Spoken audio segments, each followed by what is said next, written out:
Professor JRR Tolkien was a man who knew something about the power of words and their origins.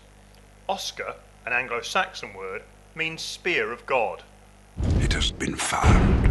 Sauron needs only this ring to enslave the world. It must be destroyed. Strangers from distant lands, you will unite or you will fall. You have my soul. And you have my bow. And mine. This task was appointed to you, and if you do not find a way, no one will. How many spears of God will Peter Jackson's interpretation of Tolkien's classic work pick up at the upcoming Oscar Awards? Professor Tolkien was a member of the English Place Name Society.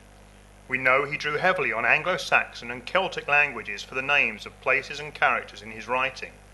Perhaps his research within the society influenced the creation of Middle-earth place names such as Gondor, Rivendell and Rohan. The English Place Name Society was founded in 1923 to explore the origins of all the names in all the counties of England. The idea was that the earliest records of place names should be investigated, because the earlier the record is, the closer it is to a meaningful term. The English Place Name Society has been based at the UK's University of Nottingham since 1968 and is a long-standing project aiming to explain the origin and development of all the place names of England, based on the analysis of spellings recorded in documentary sources over 1400 years. It's important to find out the history of names, because they change a great deal in the process of time. One of the slightly extraordinary aspects of names is the way that they can repeat themselves. So, for example, in Leicestershire there's a place called Bredon on the Hill, and we know that, and indeed there's a Bredon in Northamptonshire as well, that Bree is an early Celtic word meaning hill. The Anglo-Saxon added to that word dune, which means hill in Anglo-Saxon. So the Anglo-Saxon name for this place means, etymologically at least, hill hill. So, Bredon on the Hill is in fact Hill Hill on the Hill. Place names can tell us a great deal about our history. The original language used to describe a settlement or landscape feature reveals something about the origin and dialect of the people who gave the name, and helps us track changes in land use and the influence of migration.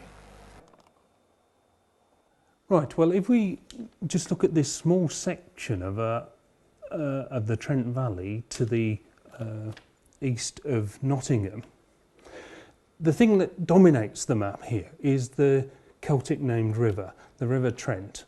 After the Anglo-Saxon invasion, we've got lots of English names on both sides of the Trent Valley, where it's safe, where the land is good, and where Anglo-Saxon farmers could make a decent living.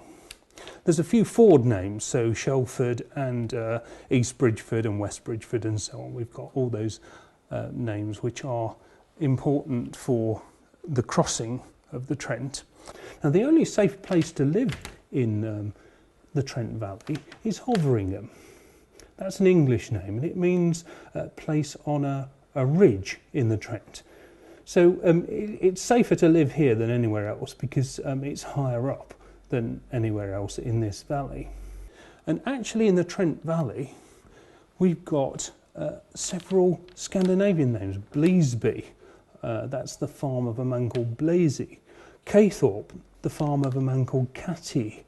And Gunthorpe, Gunny's farm. From Gunny's farm back to God's spear, when Lord of the Rings collects its Oscars this month, we should give some thought to the English Place Name Society.